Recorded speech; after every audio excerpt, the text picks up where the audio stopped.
नमस्कार, मैं सरोज कुमार। द सभा में एक बार फिर से सभी का स्वागत है। मित्रों, जैसा कि आप सभी को पता हो चुका होगा कि केंद्र सरकार ने पेंशन पर अपना अंतिम फैसला सुना दिया है। सरकार ने इस मुद्दे के समाधान के लिए बीच का रास्ता अख्तियार किया है और उस रास्ते का नाम है यूनिफाइड पेंशन स्कीम यानी यूपीएस। यूपीएस न तो एनपीएस है और न ही ओपीएस, मगर यूपीएस में एनपीएस और ओपीएस दोनों के तत्व शामिल हैं और इसीलिए इसका नाम यूनिफाइड पेंशन स्कीम रखा गया है। खास बात यह है कि केंद्रीय कर्मचारियों के एक बहुत बड़े तबके ने सरकार के इस कदम का स्वागत किया है और पेंशन की इस नई व्यवस्था पर संतोष जाहिर किया है, क्योंकि शनिवार 24 अगस्त 2024 को केंद्रीय कैबिनेट ने यूपीएस को मंजूरी दी और उसके ठीक पहले प्रधानमंत्री नरेंद्र मोदी ने केंद्रीय कर्मचारी संघों के प्रतिनिधियों के साथ अपने आधिकारिक आवास पर मुलाकात की। उस मुलाकात के दौरान उपस्थित सभी कर्मचारी नेताओं ने सरकार के इस कदम का स्वागत किया और पेंशन की इस नई व्यवस्था पर संतोष जताया। तो कह सकते हैं कि यूपीएस की घोषणा के जरिए केंद्र सरकार ने सरकारी कर्मचारियों के लंबे समय से लंबित पेंशन के इस मुद्दे को आधिकारिक रूप से सुलझा लिया है। खास बात यह कि सरकार ने इस मुद्दे का समाधान ऐसे समय में किया है जब 4 राज्यों के विधानसभा चुनाव सिर पर हैं। जाहिर है, सरकार के इस कदम के राजनीतिक नेतार्थ हो सकते हैं। इस कदम के राजनीतिक नेतार्थ निकाले भी जा सकते हैं, क्योंकि आपको याद होगा लोकसभा चुनाव के बाद 10 जून को हमने एक वीडियो जारी किया था। उस वीडियो में हमने कहा था कि लोकसभा चुनाव में बीजेपी के बुरे प्रदर्शन के पीछे जिन कारणों को जिम्मेदार माना जा रहा है, पेंशन मुद्दे की अनदेखी उनमें से एक प्रमुख कारण के रूप में उभर कर सामने आया है। सरकार में, सत्ताधारी दल में शीर्ष स्तर पर इस मुद्दे पर जिस तरह से चिंतन मंथन चल रहा है, इस बात की पूरी संभावना है कि 3-4 महीने के भीतर यानी आगामी विधानसभा चुनाव से ठीक पहले इस मुद्दे का कोई न कोई समाधान निकालने की कोशिश सरकार जरूर करेगी। उस वीडियो में हमने जो भी बातें कही थी आज 100% सच साबित हुई है। तो अब सरकार के इस कदम का आगामी विधानसभा चुनाव में सत्ताधारी दल बीजेपी को कितना लाभ होगा, फिलहाल कह पाना कठिन है, क्योंकि कई कर्मचारी संगठनों ने यूपीएस को सिरे से खारिज कर दिया है। ओपीएस की मांग उन्होंने फिर से दोहराई है और कहा है कि ओपीएस की बहाली तक संघर्ष जारी रहेगा। इन संगठनों में प्रमुख रूप से national movement for old pension scheme यानी एनओपीएस खुलकर सामने आ गया है।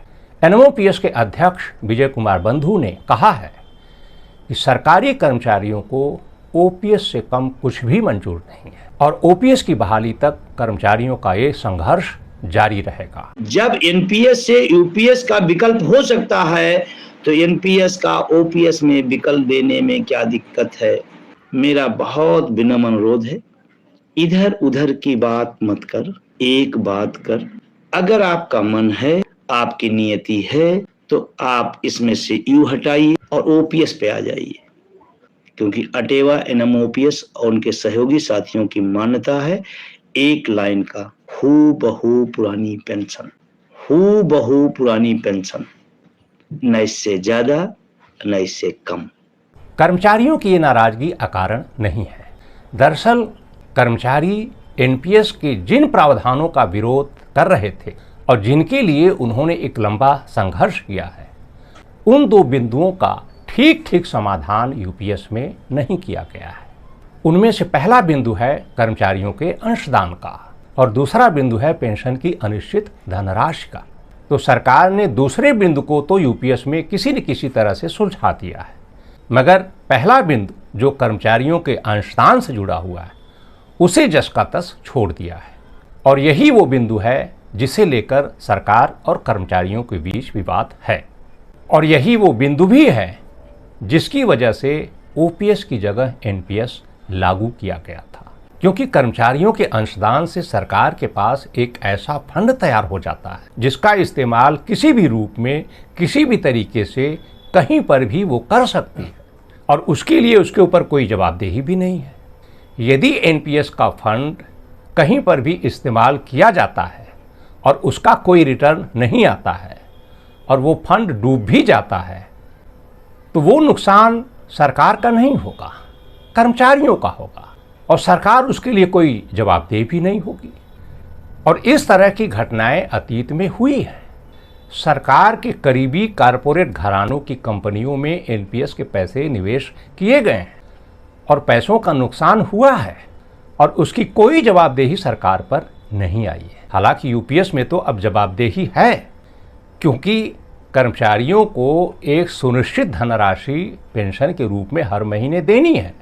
तो अब तो पेंशन फंड के प्रबंधन में सरकार को काफ़ी सावधानी बरतनी होगी। मगर एनपीएस में तो ऐसा कुछ था ही नहीं, वो पूरी तरह से स्वतंत्र थी, कुछ भी कर सकती थी। तो इस तरह से कर्मचारियों का अंशदान सरकार की वो कमज़ोर नस है जिसके बारे में सरकार बिल्कुल नहीं चाहेगी कि कोई भी उस कमज़ोर नस पर उंगली रखे, हरगिज़ नहीं चाहेगी, क्योंकि ये फंड कोई मामूली फंड नहीं है। पीएफआरडीए में पेंशन फंड का कार्पस आज की तारीख में 11 लाख करोड़ से अधिक का हो चुका है। अब आप सोचिए, कौन सी सरकार ऐसी होगी जो इतने बड़े फंड को ऐसे ही हाथ से चले जाने देगी। और यही वो वजह है कि यूपीएस में कर्मचारियों के अंशदान को जस का तस रखा गया है और यही वो वजह भी है जिसकी वजह से कर्मचारी यूपीएस से नाखुश हैं। मगर मौजूदा परिस्थिति में ओपीएस की लड़ाई किस रूप में और कितने आगे तक जाएगी और कितने कर्मचारी इसके साथ खड़े होंगे, ये अपने आप में एक बड़ा प्रश्न है, क्योंकि इस मुद्दे पर कर्मचारियों के बीच एकता के अभाव की बात किसी से छिपी नहीं है। इसलिए कई सारे कर्मचारी असमंजस की स्थिति में पड़े हुए हैं। वे निर्णय नहीं कर पा रहे हैं कि वे किस विकल्प को चुनें, एनपीएस को या यूपीएस को। कई सारे कर्मचारियों ने इस संदर्भ में हमसे भी संपर्क किया। उन्होंने जानना चाहा कि आखिर कौन सा विकल्प ठीक है, कौन सा विकल्प उनके लिए फायदेमंद है। तो यदि आप एनपीएस के अधीन हैं तो एनपीएस के जो भी गुण दोष हैं उसके बारे में आप अच्छी तरह से वाकिफ होंगे। अब रही बात यूपीएस की, तो यूपीएस के बारे में जो भी जानकारी हमारे पास है और जो जानकारी सरकार ने उपलब्ध कराई है और उसे जिस तरीके से हमने समझा है उसे हम आपके साथ साझा कर रहे हैं और उसके बाद आपके लिए ये निर्णय लेना शायद आसान हो जाए कि कौन सा विकल्प चुनना ठीक होगा। तो अभी तक सरकार ने यूपीएस को लेकर जो जानकारी उपलब्ध कराई है उसमें उसने यूपीएस की 5 विशेषताएं गिनाई है। पहली विशेषता है पेंशन के रूप में एक सुनिश्चित धनराशि कर्मचारियों को प्रदान करने की, और ये पेंशन की धनराशि लगभग ओपीएस की ही तरह होगी। ओपीएस की जितनी तो नहीं होगी मगर लगभग ओपीएस की जितनी ही होगी, क्योंकि ओपीएस में अंतिम वेतन का 50% हिस्सा पेंशन के रूप में कर्मचारी को सेवानिवृत्ति के बाद प्रदान किया जाता है। मगर यूपीएस में ऐसा नहीं है। यूपीएस में अंतिम 12 महीनों के वेतन का औसत निकाला जाएगा और उस औसत धनराशि के 50% हिस्से को पेंशन के रूप में कर्मचारियों को सेवानिवृत्ति के बाद प्रदान किया जाएगा। जाहिर तौर पर यह धनराशि ओपीएस से थोड़ी कम हो सकती है, मगर ये पेंशन उसी कर्मचारी को प्राप्त होगी जिसकी सेवा अवधि 25 साल पूरी हो जाएगी।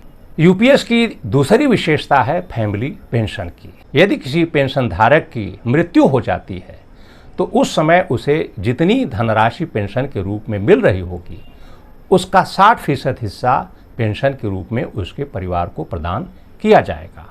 यूपीएस की तीसरी विशेषता है न्यूनतम पेंशन की। यदि कोई भी कर्मचारी 10 साल की सेवा अवधि पूरी कर लेता है तो उसे कम से कम 10,000 रुपये की पेंशन हर महीने प्रदान की जाएगी, और यदि कर्मचारी की सेवा अवधि 10 साल से आगे बढ़ रही है तो उसी अनुपात में उसकी पेंशन की राशि भी बढ़ती जाएगी, और यदि वो 25 साल की सेवा अवधि पूरी कर लेता है तो फिर उसे पूरी पेंशन प्राप्त होगी।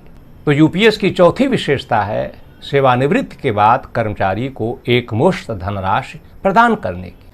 जैसा कि आप जानते हैं कि एनपीएस में कर्मचारी जो अंशदान करते हैं और उसका जो कार्पस तैयार होता है, सेवानिवृत्ति के समय उसका 60% हिस्सा कर्मचारी को एकमुश्त प्रदान कर दिया जाता है और बाकी बचे 40% हिस्से की एन्युटी खरीदी जाती है और उस एन्युटी से जो धनराशि तैयार होती है या जो कार्पस तैयार होता है उसी के अनुसार उसे हर महीने पेंशन प्रदान की जाती है। तो एनपीएस में पेंशन फंड का 60% हिस्सा कर्मचारी को जो सेवानिवृत्ति के समय प्रदान किया जाता है, यूपीएस में वो नहीं दिया जाएगा। कर्मचारी जो अंशदान करते हैं वो और सरकार जो 18.5% का अंशदान करेगी, वो सारा पैसा पेंशन फंड में जमा होगा और उसी फंड से कर्मचारी को सेवानिवृत्ति के बाद पेंशन प्रदान की जाएगी। मगर सरकार ने यूपीएस में भी कर्मचारियों को सेवानिवृत्ति के समय एक लंप सम धनराशि एकमुश्त देने का निर्णय लिया है।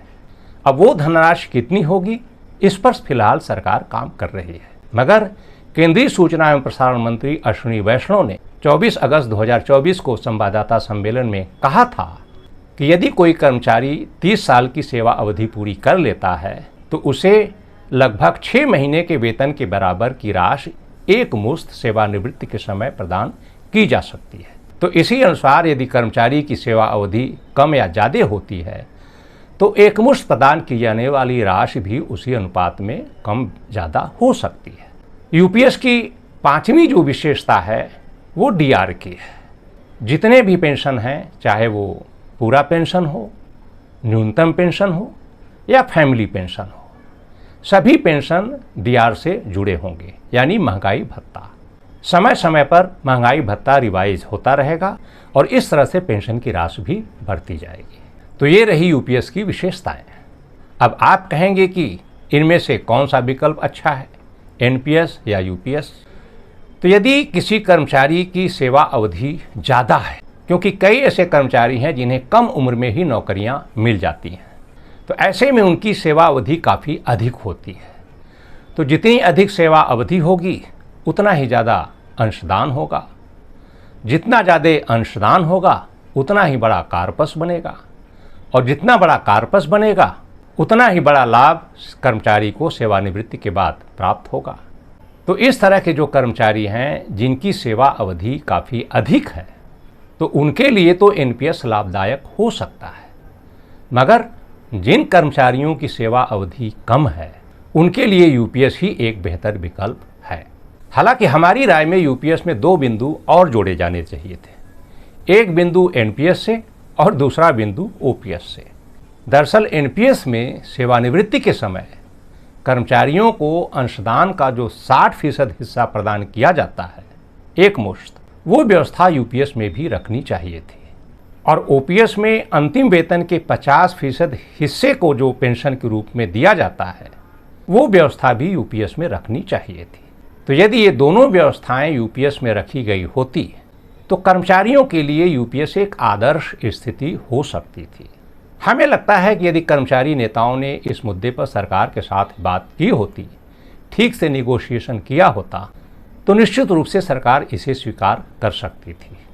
मगर ऐसा नहीं हुआ। हालांकि हमारे ये कहने का ये अर्थ बिल्कुल न लगाएं कि हम यूपीएस का समर्थन कर रहे हैं या एनपीएस का समर्थन कर रहे हैं।